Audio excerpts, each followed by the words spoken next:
urinaria, pero sobre todo hablemos de las mujeres. Sí, efectivamente, hablar de una infección urinaria es hablar de una enfermedad bastante frecuente, tanto en población que deambula o de repente en pacientes hospitalizadas. De hecho, la preponderancia que puede haber en la población femenina básicamente podría ser por cuestiones anatómicas, ¿no? En primera instancia, el hecho de que, podemos describir algunas, por ejemplo, el hecho de que la uretra, en el caso de la mujer, si la comparamos con respecto al varón, suele ser mucho más corta. Ese es lo primero, ¿no? En segunda instancia, de repente, la proximidad que pueda existir de la región perianal del ano con respecto a la uretra. En el caso del varón, el hecho de que exista un miembro, un pene, hace que la uretra sea mucho más larga y la distancia sea mucho más lejana con respecto al de una mujer, por ejemplo. Hablemos de una contaminación, doctor, que puede haber ahí. Efectivamente, bueno, de hecho debemos empezar señalando que el germen que por excelencia está vinculado a una infección urinaria es la Escherichia coli, que es una bacteria que normalmente vive en el tracto intestinal, hablamos del colon básicamente, y de hecho todo aquello que propicie que esta bacteria llegue a las proximidades de la vía urinaria va a ser el factor que va a propiciar de que tanto la mujer como el varón pueda desarrollar una infección urinaria. Entonces, en ese contexto, si hablamos de una mujer relativamente joven, si por ahí ha habido una contaminación de la zona de la entrada de la vagina o de la zona de la uretra más distal, hay las posibilidades de que tenga como factor de riesgo el desarrollo a mediano o largo plazo de una infección urinaria, ¿no? Entonces, doctor, de pronto, como para dejar en claro esta parte, hablamos de una contaminación cuando de pronto en el ano de repente no ha habido una higiene adecuada y esto de acá se puede mezclar, ¿no? con la entrada de la vagina, por ejemplo, o la entrada del miembro del hombre. Efectivamente, bueno, de hecho, probablemente alguna recomendación que siempre se hace es en cuanto a las técnicas de la limpieza o de higiene que debe tener tanto la mujer como el varón, ¿no? Sobre todo la mujer. Por ejemplo, se recomienda pues, que después de hacer las deposiciones, la idea es que sea de adelante para atrás y no de atrás para adelante, por ejemplo, ¿no? El hecho de modificar esa técnica de higiene podríamos hacer bastante en aras de prevenir el desarrollo de infecciones urinarias, porque si lo hacemos de la forma no correcta estaremos arrastrando probablemente esta bacteria hacia la entrada de la vagina y cerca a lo que es la uretra, y de hecho eso podría propiciar la posibilidad de que tenga una infección urinaria, ¿no? De repente que no hay una higiene adecuada, el hecho que la paciente no cambie frecuentemente su ropa interior, por ejemplo, ¿no? ¿Qué más podríamos hablar de repente? Las frecuencias de las relaciones sexuales, por ejemplo. También está asociado a eso. De hecho, que uno de los mecanismos más importantes de una infección urinaria es la vía ascendente, ¿no? Todo aquello que propicie que el germen vaya desde la parte más distal hacia la parte más alta de las vías urinarias va a propiciar la posibilidad de una infección urinaria, ¿no? En ese contexto, por ejemplo, si la paciente, hablamos de una mujer, un varón adulto mayor que no consume mucho líquido, probablemente no va a haber una evacuación de esa orina de forma frecuente y va a ser que de repente las pocas bacterias que puedan estar en la zona de la uretra migren, asciendan, se multipliquen y pueda generar una infección urinaria, ¿no? Eso podría ser uno de los tantos mecanismos también que pueda propiciar una infección urinaria, ¿no? Doctor, ahora, pero respecto, por ejemplo, usted me habla netamente de que esta infección en todo caso se debe a la falta de higiene o a una mala higiene en todo caso, ¿no? Yo diría que no es que se limita o se circunscribe necesariamente a una falta de higiene, existen una serie de mecanismos que pueden propiciarlo. Por ejemplo, hemos hablado inicialmente de la falta de higiene, ya puede ser una de las tantas razones. De hecho, hay que ubicarnos mucho en el grupo etario en el que estemos o si existen algunas condiciones adicionales que puedan propiciar que la paciente, en este caso varón o mujer, pueda, por ejemplo, ser susceptible de una infección urinaria. Si hablamos de una mujer joven, probablemente podemos relacionarlo a una falta de higiene. Conductas sexuales también podría ser. Como hecho anecdótico, podría comentar que suele ser bastante frecuente una infección urinaria en aquellas parejas que recién están iniciando una relación sentimental, ¿no? El hecho de que la frecuencia de las relaciones sexuales sean mucho mayor en un lapso de tiempo corto, pueden propiciar una suerte de masajeo uretral y propiciar que las pocas bacterias que puedan estar a nivel de esa uretra puedan ascender y propiciar una infección urinaria, ¿no? De hecho, la denominación que se le suele dar es la famosa cistitis de la luna de miel, ¿no? porque esa es una condición clínica, que de un momento a otro una paciente inicie una nueva pareja y experimente las molestias propias de una infección urinaria, podría ser ese uno de los mecanismos también. Ahora, hablamos de personas mayores, por ejemplo, pacientes que tienen alguna comorbilidad, pacientes, por ejemplo, diabéticos, pacientes que tengan una estancia hospitalaria prolongada, que sean uso portadores de una sonda vesical, por ejemplo, pacientes nefrópatas, pacientes que tienen alguna litiasis renal, por ejemplo, son condiciones que pueden propiciar que una paciente, varón o mujer, desarrolle una infección urinaria. Por ejemplo, que un varón tenga una hipertrofia prostática, es un paciente que va a tener cierta resistencia a la eliminación de la orina, el estasis urinario, es decir, de esa orina se va a quedar mucho más tiempo ahí porque hay una dificultad en la salida de la orina y las pocas bacterias que se encuentran dentro de la vejiga van a proliferar y van a propiciar que se dé un cuadro de infección urinaria que puede incluso comprometer hasta las vías urinarias altas, ¿no? Si que fuera el caso. Y por ejemplo, doctor, una de las causales también en todo caso podría ser no acudir o no atender esas necesidades de orinar, digamos.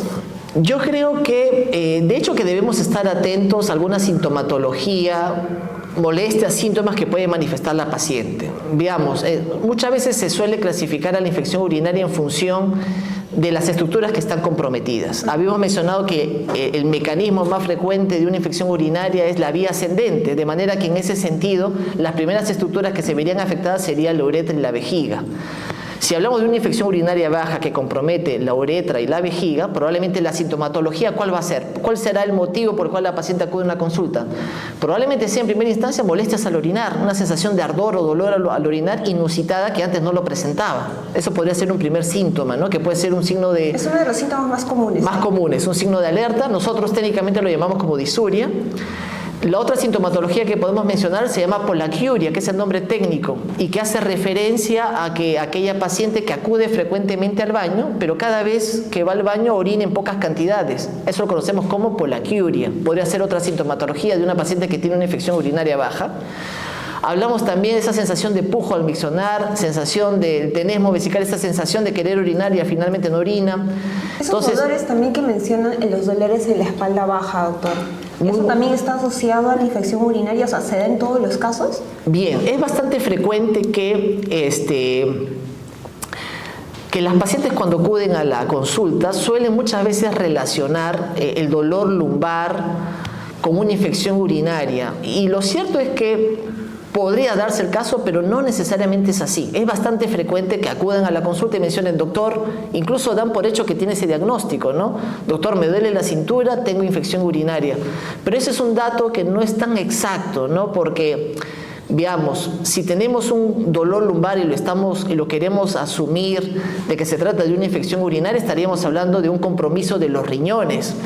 Y de hecho pensar en un compromiso de los riñones, de los parénquima renal, ya hablaríamos de un cuadro bastante severo, que normalmente estaría asociado a un cuadro que presente fiebre, por ejemplo, como síntoma cardinal, como síntoma importante, que la paciente tenga náuseas, tenga vómitos, tenga un mal estado general.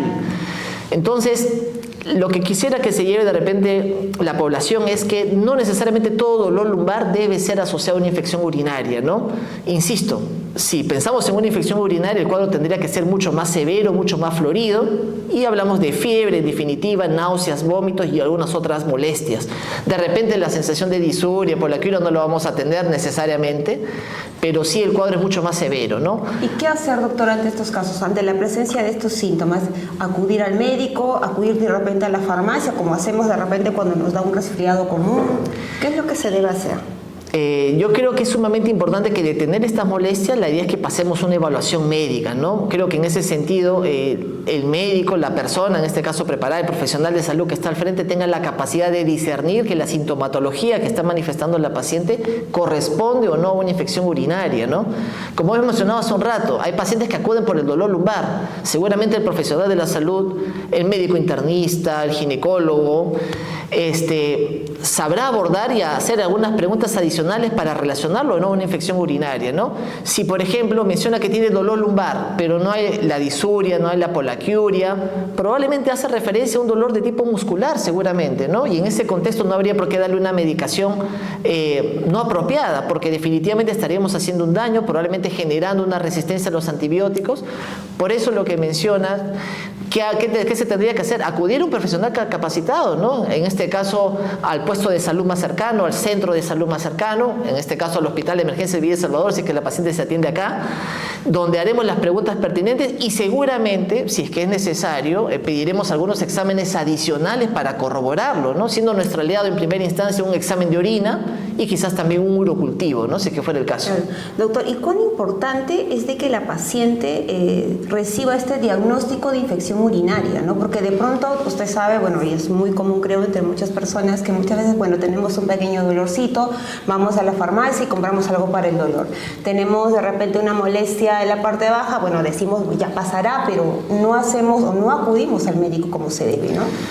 Bien, como mencioné hace un momento, ¿no? La idea es que ante cualquier sintomatología inusitada que no haya tenido en el pasado reciente la paciente, insisto, molestias al orinar, que acuda frecuente al baño y orine en poca cantidad, el hecho de que tenga esa sensación de pujo, tenemos vesical que le llamamos nosotros también, el hecho de que perciba quizás unas orinas turbias, aunque suele ser un poco subjetivo, y molestias de repente en la parte baja del abdomen, son síntomas de que de hecho la paciente podría estar cursando como una infección urinaria. Y de hecho es importante porque bajo en el contexto en que nos encontremos puede tener implicancias. Por ejemplo, si tenemos a un paciente de la tercera edad con una sintomatología similar y aparte le sumamos que sea nefrópata, que tenga un solo riñón, que sabemos que tiene alguna litiasis renal, alguna neuropatía obstructiva, probablemente puede haber un compromiso importante de la paciente y llegar a requerir una atención sumamente especializada e incluso a comprometer la salud y la vida de la paciente, ¿no? ¿Puede llegar a comprometer de pronto algunos órganos, doctor?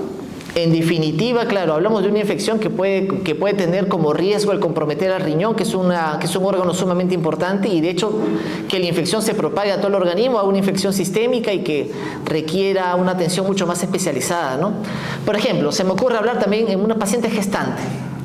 La paciente gestante debemos tener mucho cuidado con las infecciones urinarias, ¿no? Por ejemplo, si la paciente tiene pocas semanas de gestación, una infección urinaria pudiera comprometer ese embarazo con el riesgo de una pérdida de ese embarazo, ¿no? La posibilidad de una amenaza de aborto, un aborto incompleto, es un riesgo que puede tener esa paciente.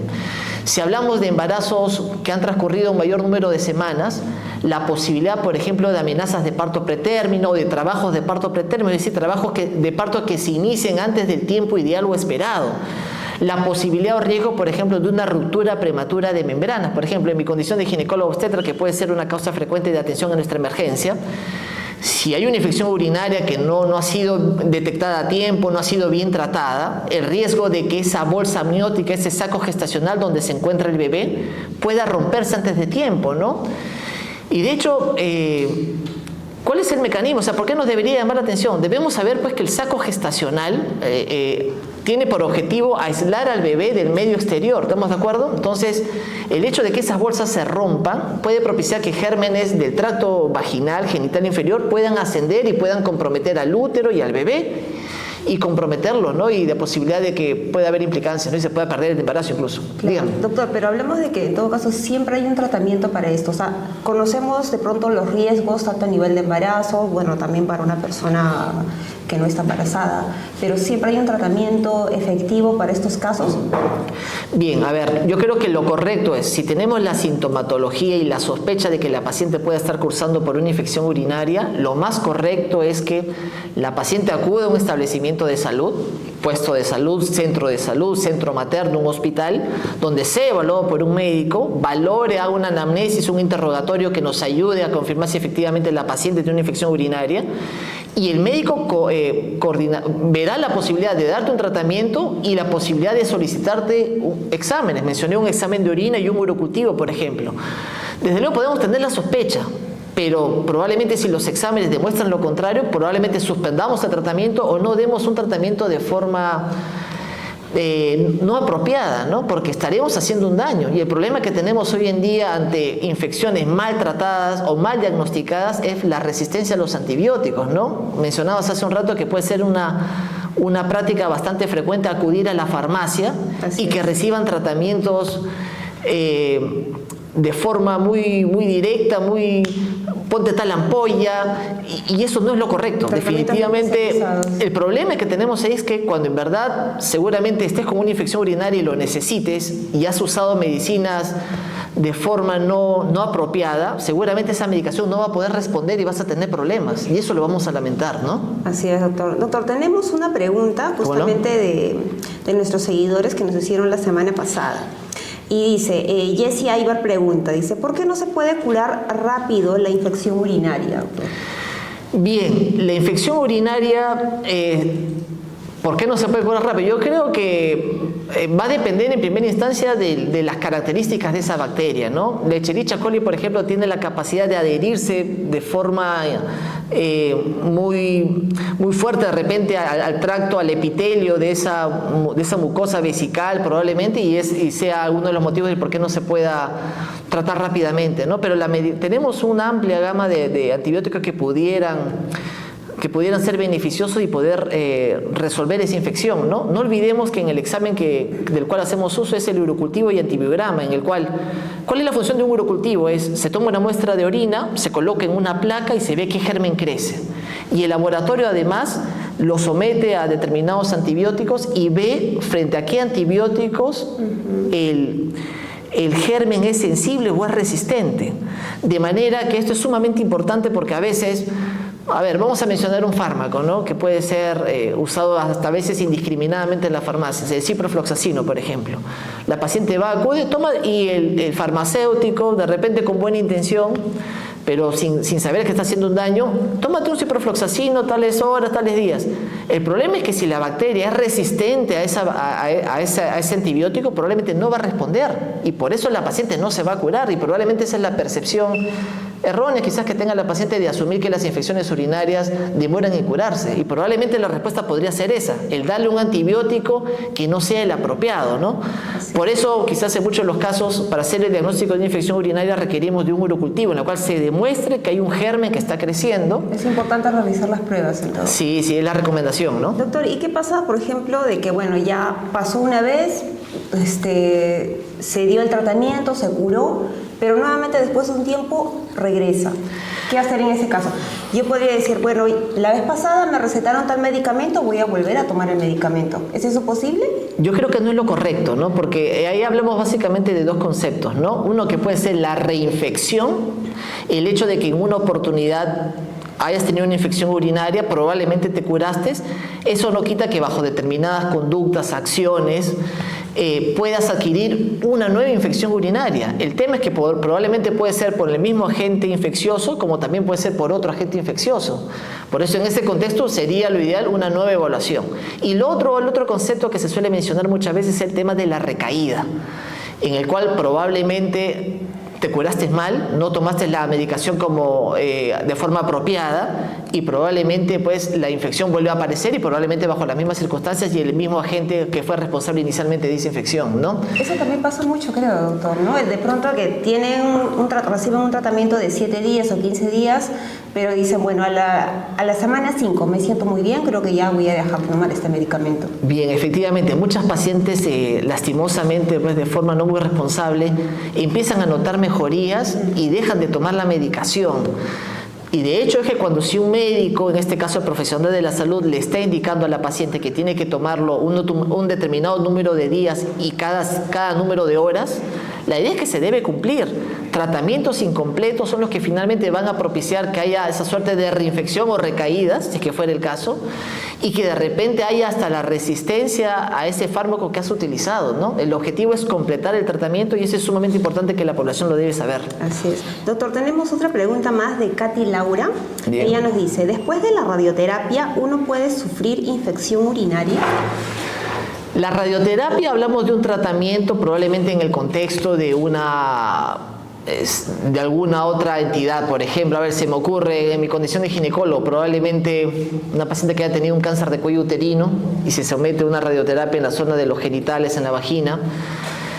Yo no diría que sea necesariamente una condición que de todas maneras va a propiciar una infección urinaria, ¿no? De hecho, pues puede alterar un poco ese tracto genital inferior, o sea, hablamos de la vagina, de la zona circundante a la uretra, de la región perineal.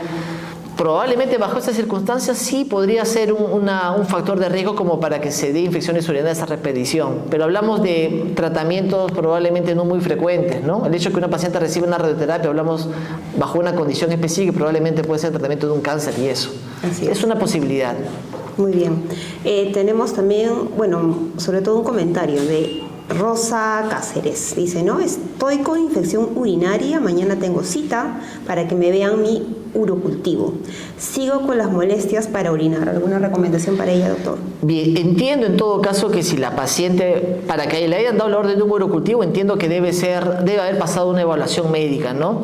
Normalmente en ese contexto, según las condiciones de la paciente, si es que es gestante o no, se le puede haber dado algún sintomático, algún analgésico, hasta esperar el resultado de ese urocultivo, ¿no? Yo creo que probablemente el día de mañana la situación va a cambiar al corroborar si efectivamente la paciente tiene una infección urinaria, ¿no? El hecho del urocultivo nos va a decir qué tipo de germen tienes y a qué fármaco es sensible esa bacteria y que reciba ese tratamiento adecuado. Yo creo que has hecho bien al hacerte un urocultivo. Vamos a esperar qué es lo que sale en ese resultado y en función de eso ver la posibilidad de qué tratamiento tendría que recibir. Así es, doctor. Muy bien. Doctor, y respecto a un tema más de prevención de la infección urinaria, ¿cuáles son las principales recomendaciones que usted podría brindar? Bien, en la prevención, yo diría, en primera instancia, mencionamos y vuelvo a repetir, de hecho, la vía o el mecanismo principal de desarrollo de una infección urinaria es la vía ascendente, que el germen ingrese desde la uretra hacia la parte más ascendente. Hablamos de vejiga, uréteres y hasta riñones. Entonces, lo primero lo que yo podría sugerir o considerar es que la técnica de la limpieza después de hacer las deposiciones, yo creo que es sumamente importante.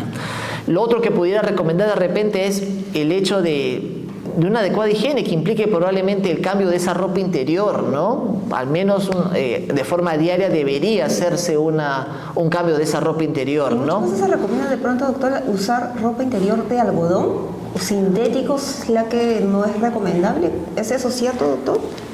Bien, en el caso de las infecciones urinarias, pues de hecho el hacer uso de ropa interior de material sintético puede ser un poquito más agresivo para la piel de esa zona, ¿no?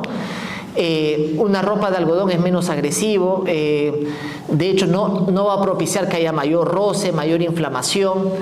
Entonces yo creo que podría ser una sugerencia. A ver, en el caso de una mujer se me ocurre el uso de hilos, por ejemplo. No es muy recomendable los hilos, porque... acá se están riendo acá. De hecho es llamativo, de hecho muchas mujeres tienen esa predisposición a usarlo, pueden verse muy bien seguramente, el hecho de poder disimular para que no se vea en la ropa. Pero hablamos de una condición que puede propiciar una infección urinaria, ¿no? El hecho de que esa parte de esa ropa interior esté en contacto con la zona perianal, ¿no? De hecho, una pequeña acomodada de esa ropa interior va a propiciar un arrastre de gérmenes hacia la zona más proximal, en este caso hacia la parte de la entrada de la vagina o cerca a la uretra, y de hecho desde luego ya esa es una condición para que se dé una infección urinaria, ¿no? Los famosos hilos, bueno, los hilos, ¿no? Los hilos. Lo otro también podría ser, bueno, la hidratación es sumamente importante también, el hecho de que tanto el varón como la mujer debería hidratarse en aras de promover una evacuación frecuente de esa vejiga. El hecho de que la orina permanezca mucho más tiempo del debido puede ser también un factor de riesgo para que se den infecciones urinarias. Muchas veces sucede quizás que la población femenina, por una cuestión de pudor, no hay un baño, tiene ciertos reparos de entrar a cualquier servicio higiénico público, probablemente aguante la orina. Y eso es una conducta que probablemente no sea muy aconsejable, ¿no? Porque el hecho de que la paciente aguante la orina va a propiciar que la orina permanezca mucho más tiempo, el que haya algunas bacterias ya en esa orina empiecen a multiplicarse, genere una inflamación y que esa bacteria, dé tiempo a que esa bacteria se pueda adherir a esa mucosa de la vejiga y así propiciar una infección urinaria. como otras también, como otras tantos, ¿no? Muy bien, doctor. Tenemos algunos comentarios también que nos vienen haciendo llegar durante la transmisión. Dice, doctor de la Gala, muy buen ginecólogo, al parecer es su paciente. Daisy Silver dice, buena información, Marlene Guayata. Dice, muy buenos consejos, doctor, gracias por compartir con nosotros. Muchas gracias. Asimismo, también nos hacen llegar otra consulta. Dice, doctor, buenas tardes. ¿Por qué en los resultados de mi urocultivo encuentran sangre en la orina? ¿A qué se debe? ¿Es peligroso? Bien. El hecho de que haya sangre en la orina no es algo frecuente o habitual. En definitiva, habría que valorar qué otras circunstancias podrían estar propiciándolo, ¿no? En el contexto de una infección urinaria no es la regla que haya sangre. Yo esperaría encontrar sangre probablemente si la paciente tiene quizás litiasis renal, no que haya cálculos o piedritas de repente en el riñón o en los uréteres. Pudiera ser eso. A veces también de repente una mala muestra. Se me ocurre quizás que a veces la paciente recolecta su orina para el estudio de repente en los días finales de su menstruación. Y eso podría ser, hablamos de una contaminación, ¿no? De hecho, la regla no es que en una infección urinaria, en tu examen de orina debería haber sangre, no es la regla. Yo creo que habría que indagar que hay alguna otra patología adicional o de repente que haya sido una muestra contaminada, ¿no? Que suele pasar, ¿no? Suele pasar que de repente ha sido con la menstruación, no ha habido una adecuada técnica de higiene previamente y eso puede haber propiciado que haya sangre ahí. Muy bien. Doctor, de pronto para agregar el comentario anterior acerca de la prevención, también una duda muy frecuente es acerca de cómo es que debe ser la higiene en la parte baja, hablando del tema de los jabones, por ejemplo, que se utilizan, ¿no? Bien, buena pregunta, ¿no? En el mercado hay una diversidad de jabones, de barra, líquido, se habla también del uso de los pHs, qué tipo de pH, ¿incide esto en algo? Bien, es una excelente pregunta. Realmente a veces cuando indagamos en la consulta sobre la higiene que tiene la paciente, los hábitos de higiene que tiene la paciente en sus zonas genitales, en sus genitales, de hecho nos encontramos con sorpresas, ¿no? Y de hecho también con la publicidad que existe de algunos jabones, por ejemplo los antibacterianos, no quiero mencionar los nombres, pero de hecho pueden ser bastante agresivos y no ser recomendables, ¿no? De hecho debemos de saber que, por ejemplo, el pH de la vagina es un pH ácido, que es algo que debemos mencionar y subrayar, ¿no? Y esa acidez es lo que le confiere una suerte de protección o de defensa natural que tiene la paciente frente a las infecciones vaginales y de repente quizás a la posibilidad de una infección urinaria, si que fuera el caso. El hecho de usar jabones con un pH alcalino, ¿no? Puede propiciar que barramos con esa acidez y empiecen a proliferar gérmenes, infecciones vaginales. Veamos, es bastante frecuente quizás encontrar a pacientes que incluso nos han mencionado que usan jabones para lavar ropa, por ejemplo, ¿no? Y el tema es que muchas de las pacientes asumen que o presumen que son muy limpias al usar ese tipo de jabones, ¿no? Porque se preocupan mucho, está desinfectando, pero lo cierto es que hacemos mal. Yo creo que la recomendación es probablemente que solemos hacer en la consulta es hacer uso de jabones con pH ácido o de repente un jabón de avena o jabón de glicerina que lo podemos encontrar tranquilamente en cualquier farmacia, que son jabones que no van a ser tan agresivos con esa zona íntima, ¿no? De la mujer y que probablemente hagamos con eso la protección o evitar que haya infecciones vaginales o de repente la posibilidad de una infección urinaria, ¿no? Si que fuera el caso. Claro, doctora, hablamos de pronto de la higiene de la mujer, pero en el caso del varón, por ejemplo, ¿cómo sería? ¿Lo mismo? En el caso del varón, el hecho de que presente una infección urinaria suele ser bastante raro, ¿no? Habíamos mencionado que por cuestiones anatómicas nomás, el hecho de que la uretra sea mucho más larga y que la distancia del ano a la uretra sea mayor, imposibilita la posibilidad de que el paciente tenga una infección urinaria. Veamos, se me ocurriría pensar en una infección urinaria en el varón que tenga alguna condición, por ejemplo, que sea diabético, por ejemplo, que tenga una hipertrofia prostática, por ejemplo, que tenga el uso de una sonda vesical, por ejemplo, condiciones que propicien, porque de primera instancia que un varón tenga una infección urinaria suele ser bastante raro. Sí, doctor, tenemos otra pregunta más de Ángeles Mejía. Dice, cada que tengo relaciones con mi pareja, a los días siento un gran escozor y me quedo con un dolor rarísimo que nunca tuve. Bien, ¿Qué es lo que se me ocurre? A ver, de hecho habría que examinar a la paciente qué condiciones propiciarían que después de tener relaciones sexuales tenga ese escozor. De hecho, lo primero que deberíamos considerar es que el acto sexual implica una penetración, ¿no? Implica una fricción durante un tiempo determinado en una mucosa vaginal. De hecho, que la vagina tiene sus mecanismos protectores, la humectación previa al acto sexual, de hecho, va a propiciar de que esa fricción no sea tan molesta o dañina, ¿no? Si, por ejemplo, la paciente tiene una infección vaginal, hablamos de una candidiasis, por ejemplo, que ya lo tenga en el tiempo, el hecho de friccionar ese roce de ese miembro, de ese pene en ese canal vaginal va a propiciar un ardor, una inflamación. La sugerencia que yo haría sería que la paciente debería acudir a la consulta, pasar por una evaluación y de repente en ese contexto recibir una medicación que puede ser pastillas u óvulos, y de ahí tranquilamente yo creo que ese problema se podría resolver. Muy bien, muchísimas gracias por la pregunta también a nuestra seguidora. Y continuamos con otra, dice, en el caso de pacientes o de personas, ¿no?, que tienen retención urinaria del 50%, doctor. Bien, habíamos mencionado también como mecanismo que podría propiciar infección urinaria son las uropatías obstructivas. Entendería que, por ejemplo, si la paciente tiene cálculos en el riñón o en los uréteres, eso podría ser un factor de riesgo. De hecho, la orina no podría eliminarse, permanece mucho más tiempo del debido y podría propiciar que las bacterias que se encuentran en la uretra o en la vejiga asciendan, se multipliquen y generen una infección urinaria. En ese contexto, la idea es que la paciente definitivamente tiene que pasar una evaluación médica, probablemente en muchos de los casos tratar la infección si que fuera el caso, y en muchos de los casos también considerar el uso de antibiótico profiláctico, que implique el uso de medicación permanente hasta que se resuelva el cuadro que propicie. O sea, si es un paciente, por ejemplo, varón de la tercera edad que tiene problemas de próstata, yo creo que habría que resolver la infección, tendría que recibir un tratamiento antibiótico profiláctico en el tiempo porque es un paciente susceptible de tener infecciones urinarias a repetición, y hasta que pueda resolver el problema de su próstata, por citar un ejemplo, ¿no? En el caso de cálculos en el riñón o en el uréter, hasta que no sea operado, de hecho tendría que recibir, es un candidato a recibir medicación profiláctica para evitar infecciones urinarias a repetición. Creo que justamente es otro caso similar a las que nos comenta aquí Luz Cisneros. Dice, es muy cierto, yo siempre me aguanto de miccionar y sufro de infección urinaria una vez cada mes o cada 2 meses. Bien.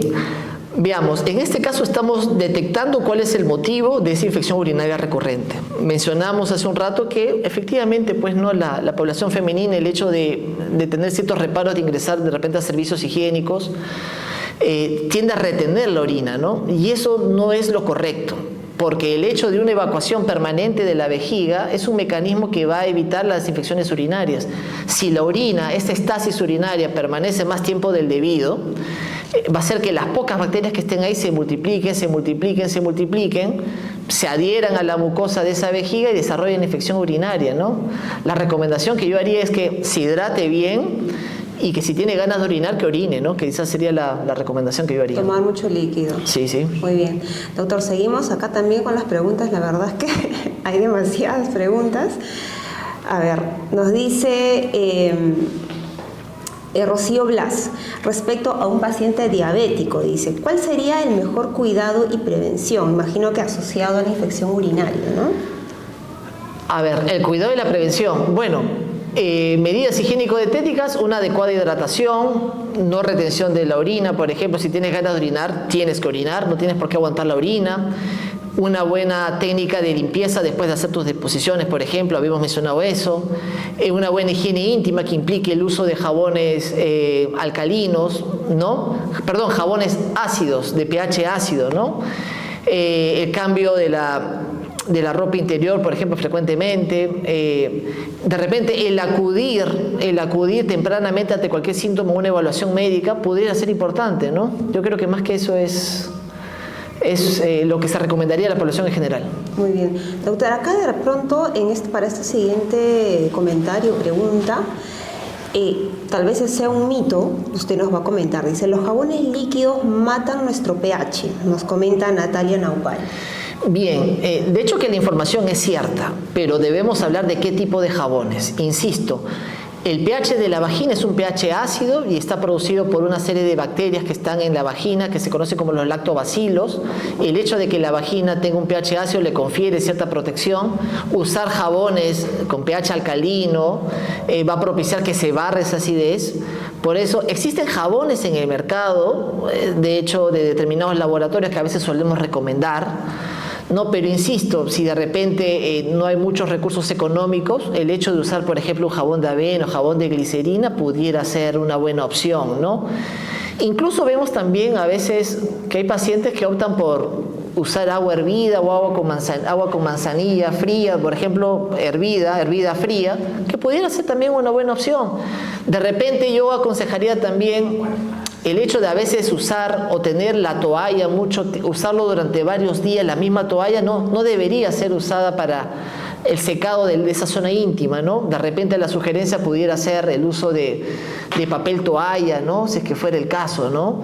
Doctor, para evitar. ¿Y tiene algo que ver de pronto estos productos perfumados? ¿O es indiferente?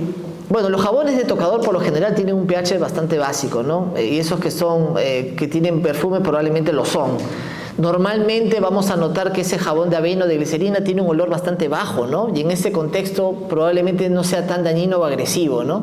Algunos pueden tener eso y la sugerencia sea que no, o de repente pedirle a tu médico que te evalúe, que te recomiende algún tipo de jabón, y esos que están en las farmacias también que pueden ser bastante buenos, con indicación precisa, con un pH preciso para esa zona íntima, ¿no? Doctor, y de pronto usted durante las consultas, ¿cuáles son las principales dudas que tienen, ¿no?, las mujeres o los varones que acuden a usted? Bien, de hecho, bueno, en mi condición de ginecólogo obstetra, de hecho la causa más importante de una mujer que acude a una consulta ginecológica suele ser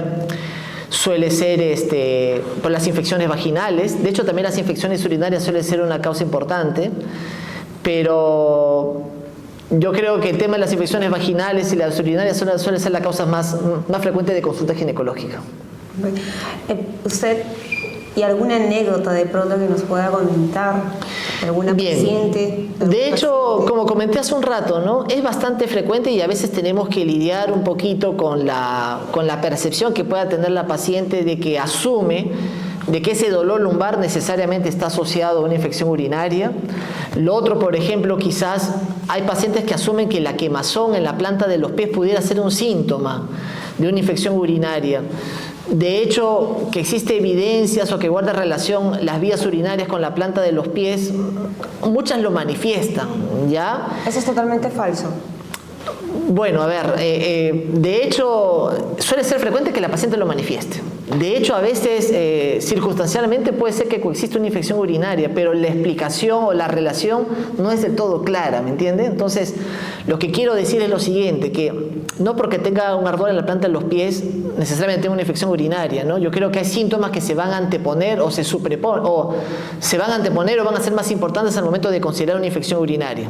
El ardor al orinar, el ir al baño y orinar en pocas cantidades, yo creo que son síntomas que pesan más frente a una quemazón de la planta de los pies y eso, ¿no? De la planta de los pies o de repente un dolor en la zona lumbar. Bien. Doctor, y también tenemos otra pregunta más de Ángeles. Dice: buenas tardes, doctor. Gracias por todo, por su ayuda. Yo tengo, bueno, esto yo creo que es un temita un poco distinto al que estamos tratando el día de hoy. Ya. Ella comenta, dice: yo tengo mioma ya casi para operarme y la verdad no sé cuándo será eso, pero no tengo ninguna molestia. Pero sí me preocupa porque oí que es malo vivir con ese mal. Bien, no es el motivo del podcast, pero vamos a responder la pregunta, ¿no? Los miomas son las tumoraciones benignas más frecuentes que van a comprometer el útero. Ya van a resultar a partir de una proliferación anormal de las fibras que constituyen parte de la pared del útero. De hecho, estas son tumoraciones de músculo liso o tejido fibrótico. La sintomatología que suelen dar va a ser en función del tamaño como también de la ubicación que puedan tener. Por ejemplo, si estas se ubicaran hacia la cavidad endouterina, el síntoma más frecuente suele ser el exceso de sangrado, ya sea durante la menstruación o fuera de la menstruación. Si está en la pared uterina y no genera exceso de sangrado y no es muy grande, yo creo que no habría por qué haber el apuro de considerar una intervención quirúrgica. Si es que por el contrario fueran demasiado grandes, a tal punto de generar sangrados, generar dolor durante las menstruaciones, el hecho de comprometer estructuras vecinas, sí podría ser una indicación de una intervención quirúrgica, ¿no? Pero espero que tú pases una evaluación. En este caso, si es en nuestro hospital, de hecho te pediremos una ecografía, de hecho, de todas maneras, indagaremos un poquito en la sintomatología que tienes y ya veríamos si te propondremos o no una intervención quirúrgica. Sí. Espero haber resuelto tu inquietud. Sí, muchísimas gracias, Ángeles, por tu consulta, y seguramente más adelante estaremos también tocando este tema de los miomas, ¿no? Donde vamos a profundizar mayor sobre este tema. Seguimos con las preguntas. Recordemos que el tema del día de hoy es infecciones urinarias. Dice, tenemos otra pregunta de Natalia Naupari. Dice, ¿por qué los hombres no sufren de infección pero sí transmiten? Bien, veamos. ¿Por qué no es tan frecuente en los hombres? Lo habíamos mencionado hace un rato. Y bueno, no hay ningún problema el hecho de que debemos de saber que el germen que por excelencia, el más frecuente que está asociado a una infección urinaria es la E. coli, la Escherichia coli, que es una bacteria que vive en el tracto intestinal, en el recto. Entonces, todo aquello que propicie que esa bacteria ingrese a la vía urinaria, en este caso de la población femenina, todo aquello que lo promueva va a generar una infección urinaria. En el caso del varón no es frecuente, repito, porque hay una distancia importante entre el ano y la uretra del varón. No olvidemos que el hombre tiene su pene y tiene una uretra bastante larga, entonces la posibilidad de que ese recorrido que haga esa bacteria hacia la vejiga, por ejemplo, va a ser mucho más larga. Por otro lado también, se me ocurre mencionar que el hombre no tiene mayores reparos de miccionar, ¿no? O sea, si tiene ganas de orinar, yo creo que no tiene reparos en conseguirse un baño y evacuar. Y ese es un mecanismo importante. La mujer probablemente, lo hemos mencionado, ¿no? Tiene reparos en ingresar a cualquier baño. Es comprensible. De hecho, probablemente los servicios higiénicos públicos, algunos no están en buenas condiciones y prefiere aguantar la orina. Hace que haya mayor estasis urinario, las bacterias se multipliquen y generen eso.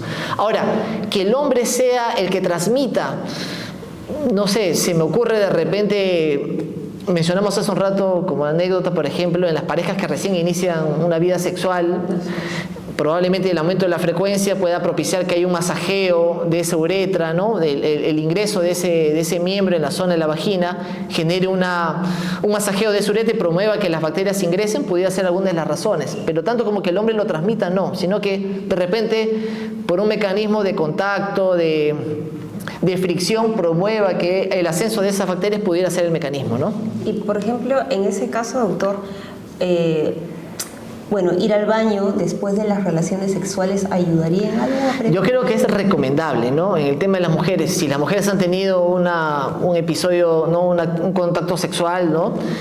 La idea es que después del acto sexual acuda al baño y orine, ¿no? De hecho, estamos contribuyendo a barrer las pocas bacterias que puedan haber llegado hacia esa uretra, ¿no? Yo creo que esa es una conducta apropiadísima, muy recomendable, y que de repente quizás hasta considerar hacer una pequeña higiene en esa zona, si es que fuera el caso, ¿no? Eso es definitivo, ¿no? Muy bien.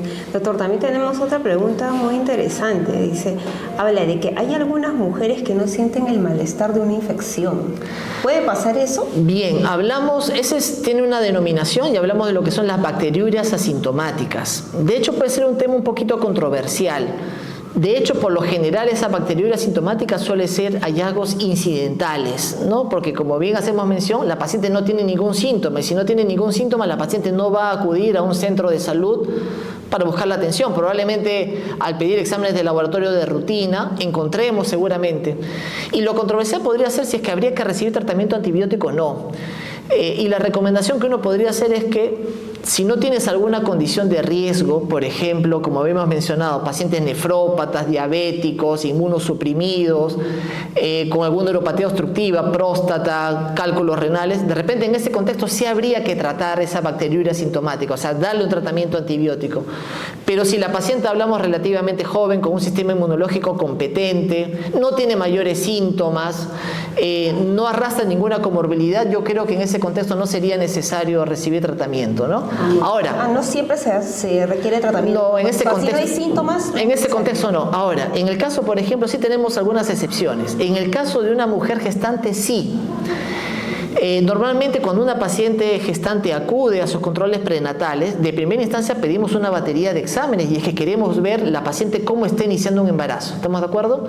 Entonces probablemente ahí encontremos probablemente una bacteriuria sintomática y en ese contexto sí probablemente vamos a sugerir el tratamiento. ¿Por qué? Porque habíamos mencionado que la posibilidad de atentar contra ese embarazo en las primeras semanas puede ser alto, ¿no? El hecho de la posibilidad de un aborto incompleto, de una amenaza de aborto, si las semanas han aumentado, probablemente la posibilidad de una amenaza de parto pretérmino, un parto pretérmino, una ruptura prematura de membranas, en ese contexto sí. Pero buena pregunta, eso se llama bacteriuria asintomática y habría que valorar el contexto y el escenario en el que estamos. Un paciente joven, no tiene síntomas, ninguna comorbilidad, yo creo que tranquilamente podemos observarlo, ¿no? En el caso de una embarazada, Embarazada sí, la sugerencia podría ser que pase una evaluación, valorar de repente, valorar con un urocultivo, y si tiene alguna sintomatología, de repente que la paciente no haya notado, y de repente que reciba un tratamiento antibiótico, si es que fuera el caso, ¿no? Muy bien. Doctor, también tenemos otra pregunta que ya en su momento le ha respondido, pero también sería bueno como que recalcarlo un poco, dice, ¿no? Una pregunta, si una mujer tiene infecciones urinarias recurrentes, ¿qué pastilla, aparte del Pyridium, se recomienda? O en caso ya el Pyridium no haga efecto, ¿qué podría ser? Bien, a ver, la señora está, en este caso la paciente, ¿no? Ya no menciona una marca. El Pyridium hace referencia a un antiinflamatorio de las vías urinarias que es la fenazopiridina. Y es un fármaco que tiene por objetivo desinflamar, suele ser un sintomático. En este caso no estamos hablando de un antibiótico y si estamos asumiendo que la infección urinaria es una enfermedad que está producida por una bacteria, el hecho de que recibe el Pyridium no le va a hacer absolutamente nada porque el fin del Pyridium es desinflamar, es tratar la sintomatología más no el origen de la infección, que en este caso es el agente responsable. De manera que el Pyridium no sería el tratamiento de elección, ¿no? O sea, si la señora está esperando que con un Pyridium va a resolver el problema, no lo va a resolver. Probablemente lo va a encubrir y el problema es que la bacteria probablemente se multiplique y puede llegar a una infección mucho más severa, ¿no? Que pueda comprometer la salud de la paciente, ¿no? Muy bien, esperemos haber absuelto la pregunta de nuestra seguidora Flavia. Tenemos otras consultas más, doctor, que siguen llegando. Acá tenemos otra consulta de Leslie Espinosa. Habla sobre los tratamientos caseros. Dice, cuando eso pasa me recomendaron, cuando se tiene una infección urinaria, me recomendaron lavarme con vinagre. Bien, a ver, el vinagre normalmente para una infección urinaria no estaría recomendable. Yo diría que en todo caso pudiera tener beneficios en el contexto de una infección vaginal. Y es que el mecanismo que estamos propiciando es, digamos, restablecer la acidez de esa mucosa vaginal, de ese canal vaginal. Probablemente haces bien, pero digamos el objetivo del uso de vinagre como elemento casero que haces mención pudiera ser válido como para prevenir infecciones vaginales. Hablo de cándida, de candidiasis, sobre todo algún otro tipo de infecciones vaginales. Pero en el caso de una infección urinaria no creo que sea un elemento preventivo, ¿no? Pero sí, agradezco el aporte que hace. De hecho, es una costumbre de muchas mujeres y que ha sido pasada de generación en generación, ¿no? Así sí lo recomiendan de pronto, lavar o asearse con vinagre para nivelar el nivel de... Yo creo que sí podría ser recomendable. El tema es que habría que ver cómo lo diluyen, cómo lo preparan, ¿no? Porque de hecho hablamos de un elemento que es ácido, entonces debería ser diluido desde luego, porque si lo vas a usar en altas concentraciones puede ser perjudicial. Ese es el otro tema que habría que valorarlo, ¿no? Entonces, ese aspecto sí habría que consultarlo con un médico para ver las cantidades. Mire, de hecho, o sea, como fármaco, como tratamiento, es bastante difícil que lo recomendemos en primera instancia, pero sí sabemos que muchas mujeres lo suelen usar y digamos, si la paciente manifiesta, siente que le hace mejoras, la explicación podría ser el hecho de que restablece esa acidez de esa mucosa vaginal, ¿no? Entonces, normalmente pues hacen uso del vinagre en casa que está diluido, no suele ser el 3-5% y lo diluyen en agua, ¿no? Yo creo que de repente hacen bien, pero el tema es que entramos a una discusión de si es diluido o no y si el médico lo recomienda o no, ¿no? Yo creo que la idea sería en todo caso con que hagamos uso de jabones indicados para esa zona con un pH ácido, yo creo que es suficiente, ¿no? Hablando de eso también, es bastante frecuente que algunas mujeres también asuman erróneamente que habría que hacerse un lavado por dentro de la vagina, y eso no es recomendable, ¿no? No se puede introducir nada. No se puede introducir nada dentro de la vagina. El organismo se encarga de eliminar esos flujos, etcétera, de forma natural, ¿no? El hecho de meter agua con un poco de jabón, definitivamente estás comprometiendo el pH de esa vagina. Entonces, en ese contexto tampoco no es recomendable. Algunas, desde luego, asumen en esa suerte de buscar esa limpieza, ¿no? En esa zona, no sé, muy pulcras en la limpieza, pero al final terminan haciendo mucho más daño y que las infecciones sean a repetición y sea difícil de tratar muchas veces, ¿no? Hablamos de una higiene en todo caso como que la parte externa únicamente claro. necesaria. Técnicamente nosotros lo denominamos como la vulva, ¿no? La idea es hacer un poquito de espuma con tu mano, ¿no? Con jabón, haces la espuma y en la parte externa hablamos labios mayores, labios menores en la parte externa, y que el agua chorree por esa zona y te pueda secar en la medida de lo posible. La recomendación quizás podría ser con papel toalla, ¿no? Pero lavarse por dentro no creo que sea lo más indicado. Muy bien, doctor, muchísimas gracias. También agradecemos las preguntas que nos vienen haciendo llegar nuestros seguidores. Seguimos con las preguntas, muy doctor. Bien. Las consultas, dice. Otra pregunta, nos dice Flavia. Si la mujer tiene infección urinaria y le recetan un antibiótico, ¿su pareja también deberá tomarlo? Veamos, mencionamos hace un rato y volvemos a repetirlo sin ningún tipo de problemas para marcar ese concepto. Las infecciones urinarias es producido por una bacteria y por lo general una bacteria que vive en el tracto intestinal.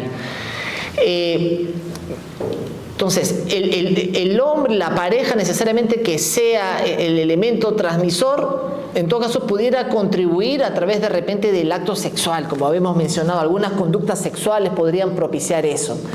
Pero que el hombre esté en la obligación de recibir, no creo que sería una conducta apropiada. ¿Por qué? Porque si el hombre empieza a recibir sin tener síntomas, entraríamos en ese círculo vicioso de la resistencia bacteriana a determinados antibióticos y creo que haríamos mal uso de ellos, ¿no? Y estaríamos propiciando que las bacterias se hagan mucho más fuertes. Como habíamos mencionado y recalcamos otra vez, la idea es que la paciente, si tiene síntomas y está corroborado probablemente con un examen de orina, un urocultivo que tiene un germen, es en ese contexto donde tendría que recibir un tratamiento. O sea, hablamos únicamente de la persona a la que se le ha diagnosticado la infección. Sí, ahora, diferentes, y aprovechando la pregunta que hace la paciente, ¿no? Probablemente la paciente hace referencia quizás a las infecciones vaginales. En las infecciones vaginales sí, pues probablemente sea el varón quien lleve las infecciones a la mujer. No sale un poquito del tema, pero por ejemplo, no olvidemos que la vagina es un espacio que tiene las excelentes condiciones para que un germen pueda proliferar. Hablamos de un espacio virtual, húmedo, poco ventilado, oscuro. El hecho de que llegue un germen va a propiciar de que este se prolifere, multiplique y se dé una infección vaginal. Si la pareja, por ejemplo, no tiene una adecuada higiene previo al acto sexual, en definitiva está llevando gérmenes a la mujer y probablemente el hombre no va a tener mayores molestias, pero la mujer sí que lo va a tener.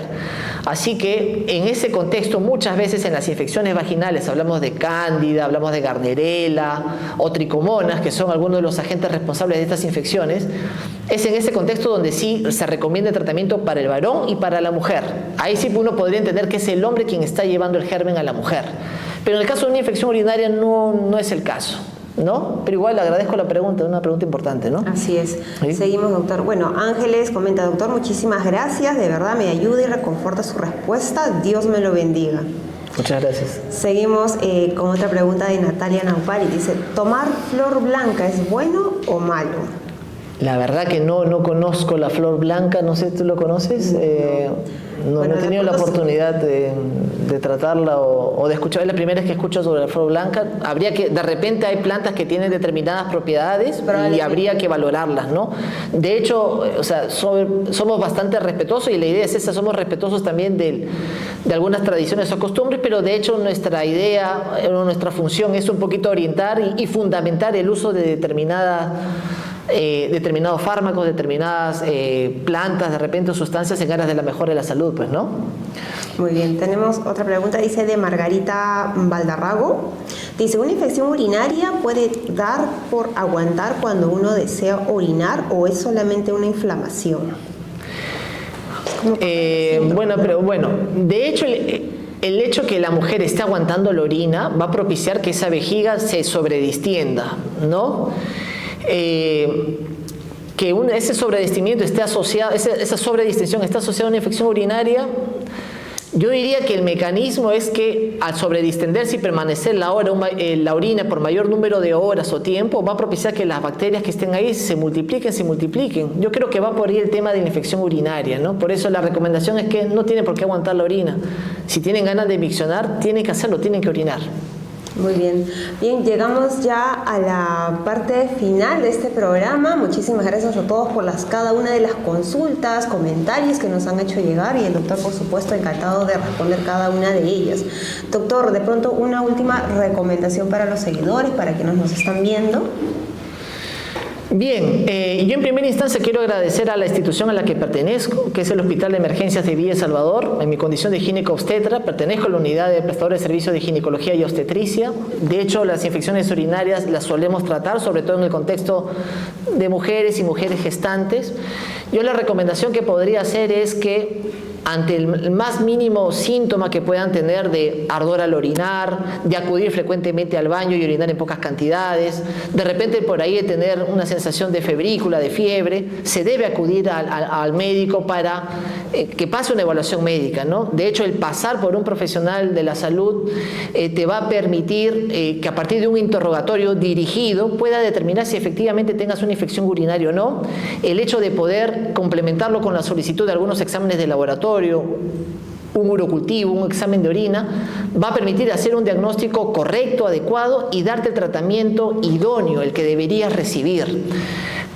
No está bien el acudir de primera instancia a una farmacia, ¿no? De hecho, probablemente muchas pacientes han experimentado algunas mejoras, pero hablamos de una situación circunstancial.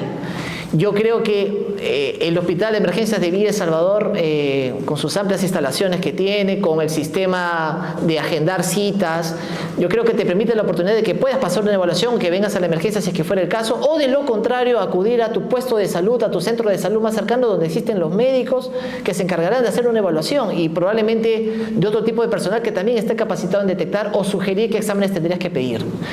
Entonces, no a la automedicación, siempre la evaluación y bueno, espero que las recomendaciones o lo que hayamos podido discutir haya sido de su agrado. Y bueno, agradecido y espero haber resuelto las inquietudes de las personas. Gracias a usted, doctor. Doctor, más bien recordar a nuestros seguidores que también nosotros tenemos un canal de WhatsApp donde el cual ustedes pueden unirse. Me confirman, por favor, si tenemos el enlace en los comentarios. Sí, me confirman que sí.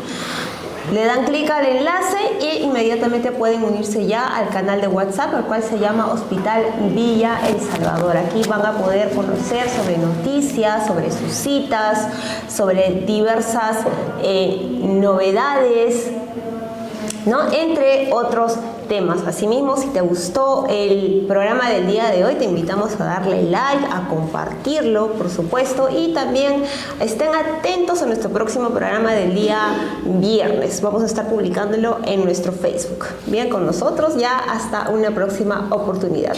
Adiós. Adiós.